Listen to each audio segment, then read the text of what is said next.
జన స్టోరీస్ అన్నీ నార్మల్గా మ్యాక్సిమం ఒకే రకంగా ఉంటాయి.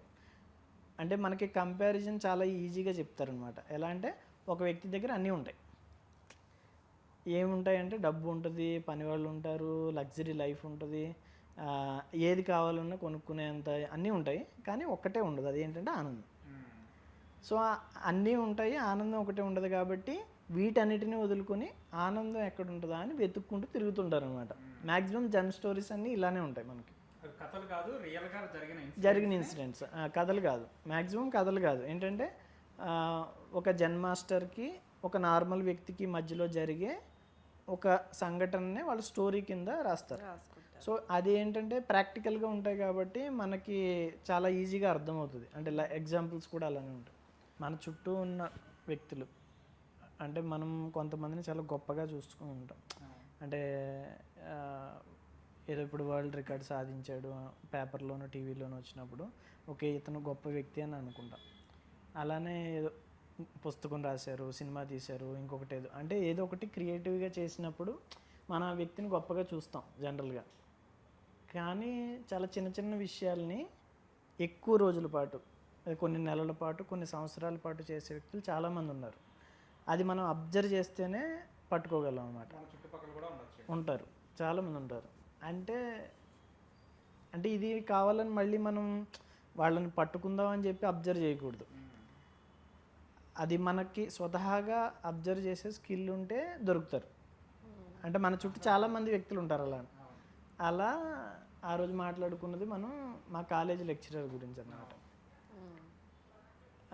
నేను చదివింది గవర్నమెంట్ డిగ్రీ కాలేజ్. సో ఏంటంటే morning Kakinada PR government degree college. So ఆ కాలేజ్లో ఏంటంటే మార్నింగ్ నుంచి ఈవినింగ్ వరకు క్లాసెస్ ఉంటాయి. అయితే లాస్ట్ పీరియడ్ ఏదైతే ఉంటుందో లాస్ట్ క్లాసు, సో ఎక్కువ మంది ఉండరు, వెళ్ళిపోతారు, తొందరగా వెళ్ళిపోయేవాళ్ళు ఉంటారు ఇలా. సో ఆ క్లాస్ జరిగేది కాదనమాట. సో ఒక్కొక్కసారి జరుగుతుంది. ఎక్కువ మంది స్టూడెంట్స్ ఏం చేసేవాళ్ళు అంటే అక్కడ వరుసగా ల్యాబ్స్ ఉంటాయి, ఫిజిక్స్ ల్యాబొరేటరీస్ అన్నీ వరుసగా ఉంటే ఆ ల్యాబొరేటరీస్ దగ్గర పిల్లర్కి మధ్యలో చిన్న గ్యాప్ ఉంటుంది. సో ఆ గ్యాప్ దగ్గర కూర్చునేవాళ్ళు ఊరికనే ఏదో ఒక బాతకాని ఏదో ఒకటి మాట్లాడుకునేటప్పుడు ఇది ఫిజిక్స్ ల్యాబ్ అయితే ఈ కార్నర్లో కెమిస్ట్రీ స్టాఫ్ రూమ్ ఉండేది. సో ఏంటంటే నేను అక్కడ ఫస్ట్ ఇయర్ కూర్చుంటే వీళ్ళు మాట్లాడుకునేవాళ్ళు మా ఫ్రెండ్స్ అందరూ, నేను వినేవాడిని. అయితే కెమిస్ట్రీ స్టాఫ్ రూమ్ నుంచి ఒక లెక్చరర్ మాకే కెమిస్ట్రీకి వచ్చేవాళ్ళు ఆయన. సో ఆయన బయటకు వచ్చి వాచ్ చూసేవాడు. ఇలా చూసి ఫాస్ట్గా అడుగులు వేసుకొని ఆ ఎదురుగుంటేనే పార్కింగ్ ఉంటుంది, లెక్చరర్స్ వెహికల్ పార్కింగ్. అక్కడికి వెళ్ళి ఆయన వెహికల్ స్టార్ట్ చేసేవాడు. టైం చూసాడు కాబట్టి బైక్ గ్లామర్ బైక్, ఇది కూడా గుర్తుంది. ఎందుకంటే అంటే వాచ్లో ఇలా టైం చూసేవాడు. 1-2 సార్లు చూశాను అంతే నేను. అంటే వాచ్లో టైం చూస్తున్నాడు వెళ్తున్నాడు అంటే ఓకే ఏదైనా అర్జెంట్ పని ఉండొచ్చు అని అనుకున్నాం. అయితే కొద్ది రోజుల తర్వాత మళ్ళీ అనుకోకుండా నేను అక్కడ కూర్చోవడం, ఆయన మళ్ళీ వాచ్ చూసుకొని మళ్ళీ అలానే వెళ్ళడం. 4:45 అలా ఎగ్జాక్ట్గా ఆ అరౌండ్లో 4:45 to 4:50 మధ్యలోనే జరిగేది. యాక్చువల్లీ ఇంకొక పీరియడ్ ఉంది, అంటే క్లాస్ 5:30కే అవుతాయి. సో ఈయన 1 hour బిఫోర్ వెళ్ళిపోతుంటారు. సో నేను అబ్జర్వ్ చేసిన తర్వాత రెండోసారి మూడోసారి కూడా చూశాను. అంటే నాకు వచ్చిన ఆసక్తి ఏంటంటే ఇందులో అసలు ఆయన ఎక్కడికి వెళ్తున్నాడు అంటే అది నాకు అనవసరమైన విషయమే. కానీ ఏంటంటే ఆయన అంత కరెక్ట్గా, అంటే ఇప్పుడు సినిమాకి వెళ్ళినప్పుడు మనం 2 నిమిషాలు అటు ఇటు కూడా కాకుండా ఎలా వెళ్తాం అలా వెళ్తున్నాడు రోజు. సో నాకు ఆ కుతూహలంతో నేనేం చేశానంటే ఆయన బయలుదేరతాడని నాకు తెలిసింది కదా కొద్ది రోజులు అబ్జర్వ్ చేయడం వల్ల. సో నేను నా బుక్ పట్టుకొని కెమిస్ట్రీ బుక్ ఆయన బయలుదేరే 5 minutes ముందు, అంటే 4:45కి ఆయన స్టార్ట్ అవుతాడు కదా, అంటే ఒక 5 నిమిషాల ముందే అన్నీ సర్దుకొని లంచ్ బ్యాగ్ ఇవన్నీ తీసుకొని బయటికి వస్తూ ఉంటాడు. సో కరెక్ట్గా నేను 4:40కి స్టాఫ్ రూమ్లోకి ఎంటర్ అయ్యాను. ఫస్ట్ టైం ఎంటర్ అయ్యి ఏం చేశానంటే డైరెక్ట్ ఆయన దగ్గరికి వెళ్ళి సార్ ఒక డౌట్ ఉంది నాకు అని చెప్పి అడిగితే ఫస్ట్ టైం అంటే కొద్ది రోజులు అబ్జర్వ్ చేసిన తర్వాత ఇది అడిగితే ఆయన ఏమన్నాడంటే లేదు నాన్న రేపు రా అన్నాడు. అంటే సాధారణంగా ఏంటంటే గవర్నమెంట్ కాలేజీలో అది కూడా ఒక డౌట్ ఉందని వెళ్తే లెక్చరర్ దాన్ని ఎలాగైనా సమాధానం చెప్తారు నార్మల్గా, ఎందుకంటే డౌట్ రావడమే వీళ్ళకి ఇది అంటే చదువుకోవాలని ఇంత ఇంట్రెస్ట్ ఉంది కదా అన్న ఉద్దేశం ఉంటుంది కదా. సో ఆయన మాత్రం రేపు రా అని చెప్పి వెంటనే చెప్పాడు అనమాట. అంటే మనం ఆలోచించుకొని చెప్తే ఓకే, అంటే ఇది ప్రయారిటీ అని అనుకోవచ్చు, కానీ అది కాదు. సో నేనేం చేశానంటే ఓకే రేపు రమ్మన్నారు కదా, నేను ఇబ్బంది పెట్టాను, సర్దుకుంటూ చెప్పాడు అది. సో నేను కూడా ఆయన ఇబ్బంది పెట్టకుండా సరేలే అని చెప్పి నేను వెనక్కి వచ్చాను. సేమ్ ఆయన టైం చూసుకున్నాడు, వెళ్ళాడు, స్టార్ట్ చేసి వెళ్ళిపోయాడు. ఇక మళ్ళీ నెక్స్ట్ డే సేమ్ అదే టైంకి మళ్ళీ నేను వెళ్ళి సార్ డౌట్ ఉందన్న. అంటే ఈసారి ఏం చేశాడంటే, ఏం నాన్న మార్నింగ్ క్లాస్లో అడగాల్సింది కదా, ఇప్పుడు వచ్చావు, సరే రేపు రా అన్నాడు. అంటే ఓ స్త్రీ రేపు రా అన్నట్టు మళ్ళీ మాటికి రేపు రా అన్నాడు. అంటే సరే రేపు రమ్మన్నాడు కదా అని చెప్పి సరే అని ఈసారి కూడా నేనేమనలేదు. మళ్ళీ వెనక్కి వెళ్ళిన తర్వాత నెక్స్ట్ డే మళ్ళీ వెంటనే వెళ్తే కొద్దిగా డౌట్ వస్తుందని నేను ఏం చేశానంటే ఒక 1 వీక్ అలా గ్యాప్ ఇచ్చి మళ్ళీ ఆ నెక్స్ట్ వీక్లో మళ్ళీ ఆయన రెడీ అవుతున్నాడు సేమ్ టైంకి, మళ్ళీ నేను ఎంటర్ అయ్యా స్టాఫ్ రూమ్లోకి వెళ్ళి. ఈసారి సేమ్ అదే అడిగా. అంటే ఈసారి ఏమన్నాడంటే రా అయితే అనేసి అన్నాడు అనమాట. అంటే రా అంటే నేనేమనుకున్నానంటే ఓకే నడుస్తూ అంటే పార్కింగ్లోకి వెళ్ళే లోపల ఈ డౌట్ క్లియర్ చేస్తాడేమో అని అనుకున్నాను. అయితే అయితే ఆయనకి అర్థమైంది, అంటే వీడికి డౌట్ కాదు, వీడు ఏదో ఒకటి డౌట్ అన్నట్టు ఆయనకి అర్థమయ్యి ఆ పార్కింగ్ దగ్గరికి వచ్చిన తర్వాత సరే నీ డౌట్ ఏంటి అనేసి, అది డౌట్ సబ్జెక్ట్ గురించి కాదు సార్ అనేసాను. అంటే అప్పుడు ఆయన ఏమన్నాడంటే అది నాకు తెలిసిలేరా బండి ఎక్కు అన్నాడు. అంటే ఫోన్లే అంటే బండి ఎక్కుతున్నాడంటే ఖచ్చితంగా అంటే ఎక్కడికి వెళ్తున్నాడో తెలుస్తుంది కాబట్టి నాకు ఇంట్రెస్ట్ ఉండడం వల్ల నేను వెంటనే ఏం ఆలోచించకుండా బండి ఎక్కాను. 4:45కి బండి ఎక్కితే ఒక 30 to 40 minutes అయి ఉంటుంది. తర్వాత ఆయన ఇంటికి ఎక్కడికి వెళ్ళాడు అని అనుకుంటే వెళ్ళి బీచ్ రోడ్ దగ్గర, అంటే కాకినాడ కాబట్టి చదివింది బీచ్ ఉంటుంది కదా, సో ఆ బీచ్ రోడ్ దగ్గర బండి ఆపి అంటే ఎవరినైనా కలవడానికి వచ్చాడేమో నేను అనుకున్నాను జనరల్గా. లేదు అంటే నాకు ఇంకొక డౌట్ కూడా వచ్చింది ఏంటంటే మేబీ నేనున్నా కాబట్టి ఈరోజు వెళ్ళాల్సిన ప్లేస్ కాకుండా వేరే ఊరికి బీచ్కి తీసుకొచ్చారేమో అని నేను అనుకున్నాను. కానీ బీచ్కి వెళ్ళిన తర్వాత ఏం చేశాడంటే ఆయన బండి అక్కడ పార్క్ చేశాడు. బీచ్కి కొద్దిగా అంటే అలలు కాలుకి తగిలే అంత దగ్గరగా కొద్దిగా కూర్చొని నార్మల్గా కింద ఇసుకలోనే కూర్చొని దూరంగా ఉన్న బీచ్ని చూస్తున్నాడు అనమాట. అప్పటికి టైం ఎంత అయిందంటే 5:40, 1 hour అలా అయింది. కరెక్ట్గా ఏం చూశాడంటే 20 నిమిషాల పాటు ఆ బీచ్ని చూశాడు.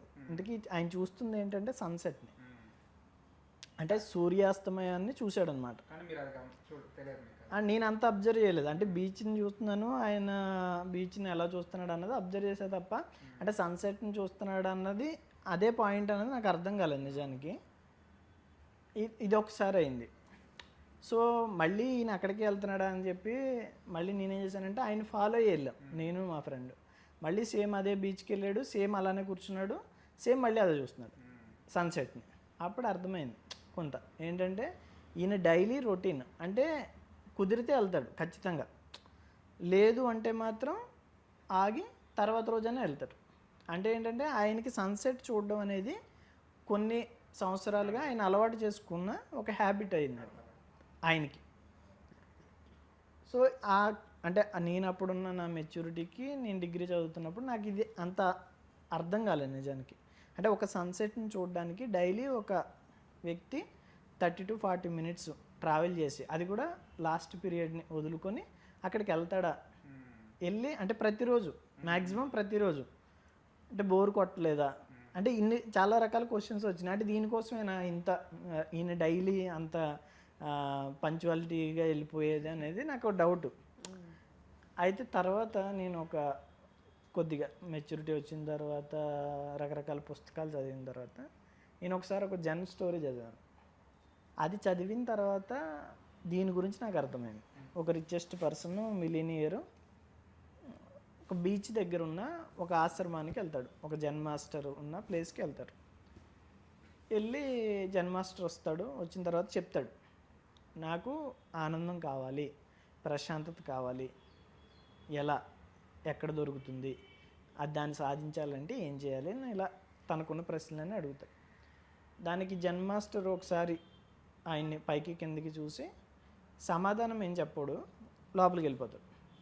ఈవినింగ్ వరకు వెయిట్ చేస్తాడు.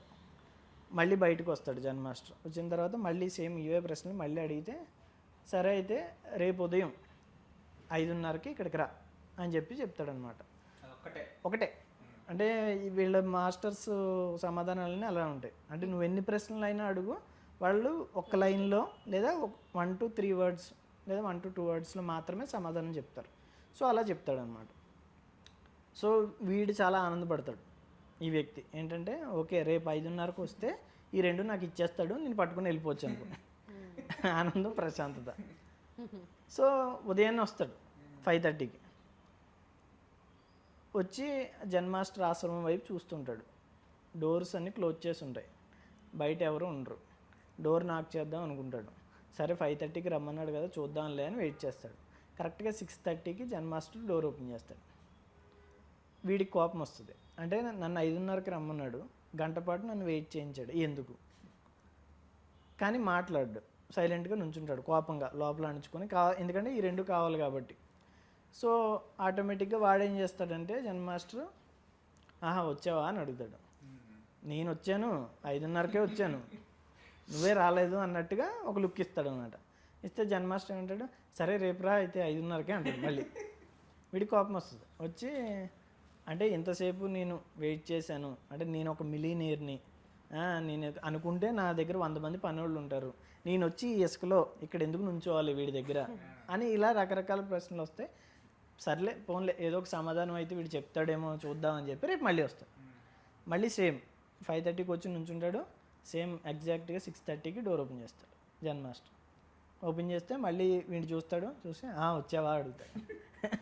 అంటే వీడేమంటాడంటే నేను వచ్చాను కానీ నువ్వే రాలేదు అని చెప్పి ఈసారి మాటతో చెప్తాడు. అంటే లాస్ట్ టైం చూశాడంతే, ఈసారి కోపంగా చెప్తాడు. చెప్తే దానికి జన్మాస్టర్ ఏమంటాడంటే సరే రేపురా అంటాడంట. అంటే వీడికి కోపం వస్తుంది ఈసారి. రేపు ఎందుకు రావాలి అసలు, ఈరోజు చెప్పు, నేను వచ్చాను కదా, నన్ను ఏం మాట్లాడలేదు, ఈరోజు వచ్చాను, ఈరోజు ఏం చెప్పలేదు, మళ్ళీ రేపు ఎందుకు రావాలి అంటాడు అనమాట. ఈ మొక్క చెప్పేసి జన్మాస్టర్ లోపలికి వెళ్ళి తలుపేసుకుంటాడు. ఏం మాట్లాడు, వీడు తలుపుతో మాట్లాడుకున్నట్టు మాట్లాడుకుంటాడు ఇంకా. సో ఇలా కాదు, రేపు ఎటో అటు తేలుద్దామని చెప్పి రేపు మళ్ళీ వస్తాడు. మళ్ళీ వచ్చి 5:30 సేమ్ ఇదే సీన్ రిపీట్ అవుద్ది. 6:30కి బయటకు వస్తాడు. వచ్చిన తర్వాత వచ్చావా అంటాడు మళ్ళీ. అంటే అప్పుడు వీడేమంటాడంటే నేను వచ్చాను కానీ నువ్వే రాలేదని మళ్ళీ చెప్తాడు. చెప్తే సరే వచ్చావు, ఏం చేసావు ఇప్పటి వరకు అంటాడు. ఏం చేశాను, ఇక్కడే నుంచుని ఉన్నాను, నువ్వు వస్తావు రాదు చూస్తున్నాను అని. అంటే అప్పుడు జన్మాస్టర్ అంటాడు అనమాట, నిన్ను 5:30కి రమ్మంది 3 daysగా ఒకటే టైం చెప్పాను నీకు, వచ్చావు. నువ్వు చూసింది ఏంటంటే నేను వచ్చానా లేదా అని నా తలుపు వైపు చూస్తున్నావు, నేను ఎప్పుడు వస్తానా అని చెప్పి ఎదురు చూసావు. కానీ నీ వెనకాల ఒక అనంతమైన సముద్రం ఉంది, ఒక అద్భుతమైన సూర్యోదయం ప్రతిరోజు అవుతుంది, ఆ రెండింటిని చూసావా అని అడుగుతాడు. అంటే అప్పుడు వీడు కాసేపు అలా బ్లాంక్గా ఉంటాడు. ఉండి సరే రేపు వచ్చి చూస్తా అంటాడు అనమాట. అంటే జన్మాస్టర్ అనుకుంటూ లోపలికి వెళ్ళిపోతాడు. ఈసారి ఏం చేస్తాడంటే 5:30కి రమ్మని చెప్పలేదు నిజానికి. నెక్స్ట్ డే వీడు 4:30కి వెళ్తాడు మార్నింగ్. వెళ్ళి అప్పటి వరకు ఆశ్రమం వైపు నిల్చొని ఉంటాడు కదా. ఈసారి ఏం చేస్తాడంటే సముద్రం వైపు నిల్చొని చూస్తూ ఉంటాడు అనమాట సూర్యోదయాన్ని. జన్మాస్టరు అంటే ఒక టెస్ట్ పెడితే ఎలా ఉంటుందంటే కొద్ది రోజులు వాళ్ళని వదిలేస్తారు. అంటే వాళ్ళు తెలుసుకోవాలి ఏదైనా. అంటే వీళ్ళు చెప్పడం ద్వారా ఏమీ తెలియదు అనేది జన సిద్ధాంతం. నువ్వు అనుభవపూర్వకంగా తెలుసుకోవాలి. అది చిన్న విషయం అయినా కావచ్చు, పెద్ద సత్యం అయినా కావచ్చు, ఏదైనా నువ్వు అనుభవం ద్వారా తెలుసుకోవాలన్నమాట. సో ఆటోమేటిక్గా జన్మాస్టర్ రోజు అబ్జర్వ్ చేస్తాడు. కానీ అంటే వీడు 4:30కి వస్తున్నాడు, సూర్యోదయాన్ని బీచ్ని చూస్తున్నాడు అనేది తెలుస్తుంది. 6 months అవుతుంది, డైలీ ఇదే జరుగుతుంది. 6 months తర్వాత జన్మాస్టర్ వచ్చి వాడి పక్కన నుంచొని వాడు సూర్యోదయాన్ని చూస్తున్నప్పుడు ఒక మాట అడుగుతాడు, ఏమన్నా అర్థమైందా అంటాడు. అంటే వీడు వెంటనే ఇటు తిరుగుతాడు, తిరిగి ఏం అర్థం కాలేదు కానీ ఏదో కొద్దిగా బాగుంది అనిపిస్తుంది అనేసి అంటాడు అనమాట. ఓకే బాగుంది అంటాడు అనమాట. ఓకే అని చెప్పి జన్మాస్టర్ వెళ్ళిపోతాడు. 3 months అవుతుంది. 3 months తర్వాత మళ్ళీ వస్తాడు. ఏమైనా అర్థమైందా అంటాడు అనమాట. ఏం అర్థం కాలేదు కానీ మనసు కొద్దిగా ప్రశాంతంగా ఉన్నట్లు అనిపిస్తుంది అంటాడు అనమాట. అంటే సరే అని చెప్పి లోపలికి వెళ్ళిపోతాడు. ఇంకొక 2 months అవుతుంది. అంటే 6, 3, 2 11 months, అంటే ఆల్మోస్ట్ 1 year అనుకోండి. అంటే 1 yearకి దగ్గరలో మళ్ళీ ఒకసారి వచ్చి ఈసారి ఏమైనా అర్థమైందా అంటాడు అనమాట. అప్పుడు వీడి వైపు చూసి నాకు ఏమీ అర్థం కాలేదు, అర్థం చేసుకోవడానికి కూడా ఏమీ లేదని అర్థమైంది అంటాడు. ఈ మాట అనగానే జెన్ మాస్టర్కి చిన్న స్మైల్ ఇస్తాడు అనమాట. ఇచ్చి సరే సరే అని చెప్పి ఈసారి, అంటే ఎప్పుడు ఒకసారి అంటది, ఈసారి సరే సరే అని చెప్పి లోపలికి వెళ్తాడు. 1 year అయిపోయింది.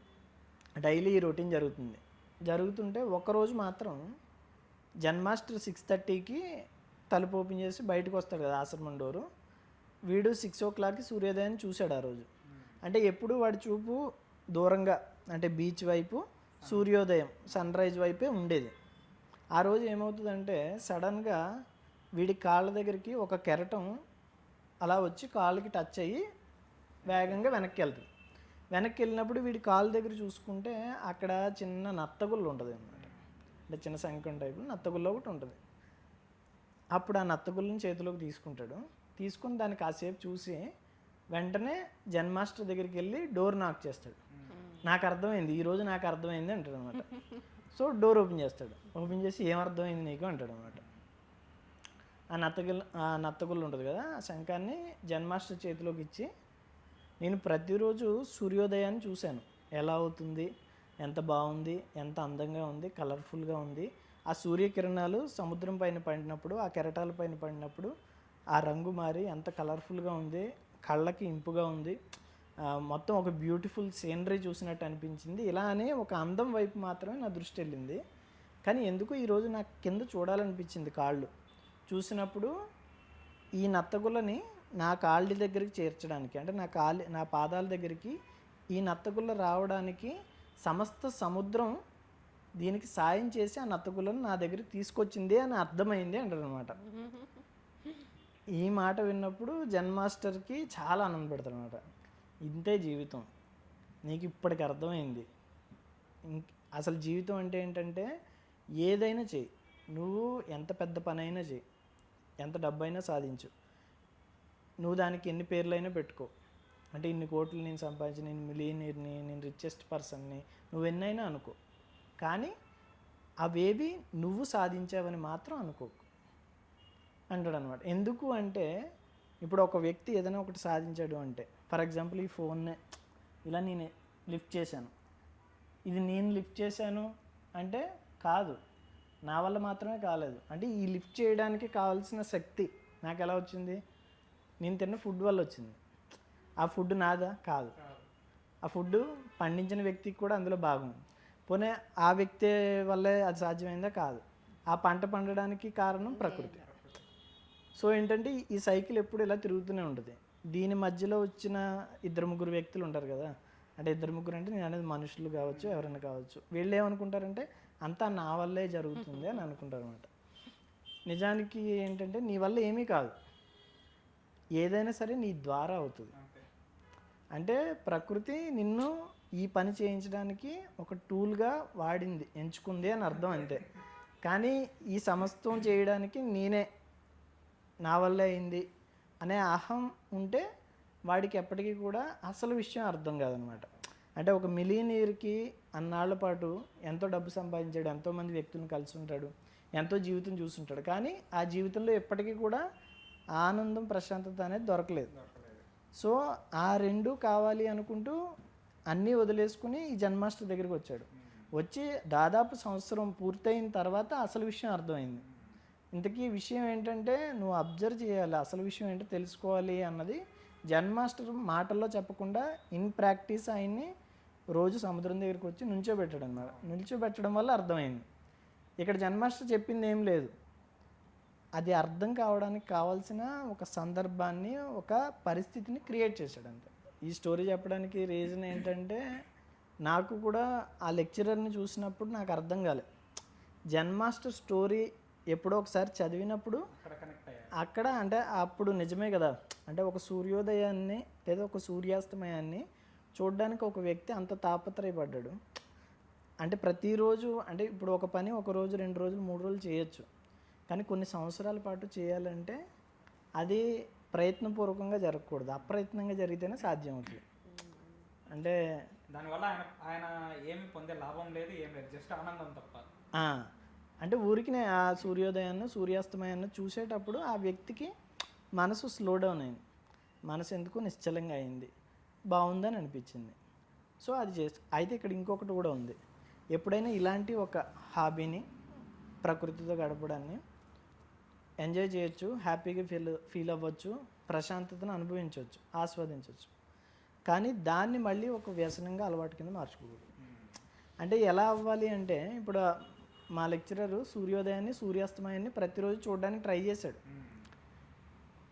ఒకవేళ ఒకరోజు చూడకపోతే ఆ వ్యక్తి కొద్దిగా ఈరోజు నాకు అవ్వలేదు, నేను చేయలేకపోయాను అనే ఒక చిన్న డిస్టర్బెన్స్ అనేది నీ మనసులో రాకూడదు.